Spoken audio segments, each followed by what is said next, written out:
कैडी नाम की एक लड़की और उसके माता पिता एक कार दुर्घटना में मारे जाते हैं, जिससे कैडी अब अनाथ हो जाती है। कैडी को उसकी आंटी जेम्मा के साथ रहने के लिए भेज दिया जाता है, जो hi tech Seattle toy company Funki में एक रोबोटिस्ट होती है। Gemma Megan model 3 generative android robot गुड़िया बना रही है। आर्टिफिशियल इंटेलिजेंसी कंपनी द्वारा एक जीवित आकार की ह्यूमनाइड रोबोट गुड़िया देखभाल करने वाले परेशानियों में सहायता करने के लिए डिजाइन किया जाता है, और जिस बच्चे को यह सौंपा जाता है उसके लिए एक वफादार साथी बन जाती है। अपने बॉस डेविड के सामने एक बहुत ही खराब परीक्षण के बाद जेम्मा को परियोजना छोड़ने का आदेश दिया जाता है। जेम्मा और कैडी अपनी नई जीवन स्थिति के अनुकूल होने के लिए संघर्ष करती है, क्योंकि जेम्मा स्वभाव से सिर्फ इसका कामों पर ध्यान रहता है और इसके पास कैडी के साथ बंधने का समय नहीं होता।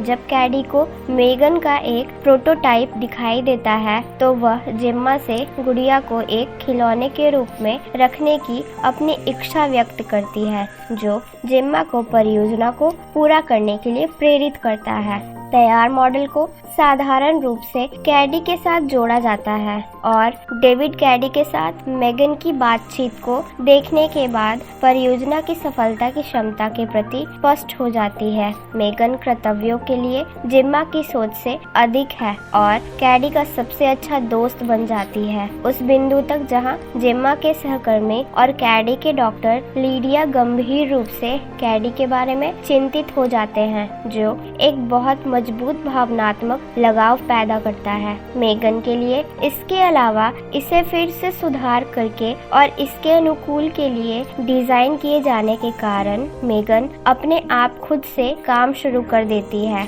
और किसी भी चीज को आकर्षित करती है जिसे वह कैडी के लिए खतरा मानती है। कैडी के काटने के बाद वह जेम्मा की पड़ोसी सेलिया के कुत्ते को मार देती है। बाद में वह कैडी को धमकाने वाले ब्रैंडन के कान को फाड़ देती है और आने से पहले उसका पीछा करती है और एक आने वाली कार के रास्ते में गिर जाती है, जो उसे मारता है। सेलिया आक्रामक रूप से जेम्मा, कैडी और मेगन का सामना करने के बाद उन्हें अपने लापता कुत्ते के लिए दोषी ठहराती है। मेगन ने सेलिया को बगीचे के रसायनों के साथ छिड़क कर और उसे एक नेल गन से मार डालती है और जेम्मा को मेगन पर शक हो जाता है और वह यह देखने के लिए अपने वीडियो लॉग की जांच करने का प्रयास करती है कि क्या मेगन इसकी मौत में शामिल है। जेम्मा मेगन को बंद कर देती है और उसे ठीक करने के लिए अपने सहयोगी टेस और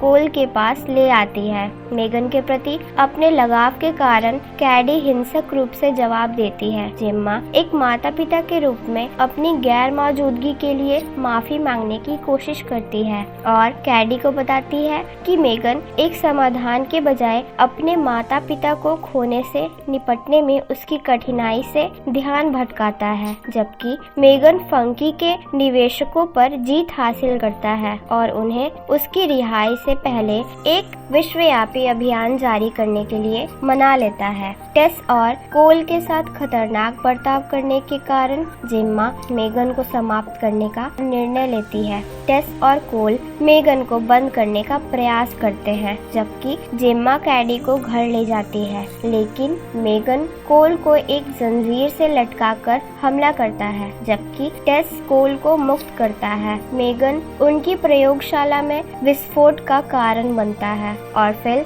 अलार्म बंद कर देती है। इमारत से बाहर निकलते समय मेगन से गिलोटीन पेपर कटर के ब्लेड से लिफ्ट में डेविड और उसके सहायक कर्ट को चाकू मार देती है।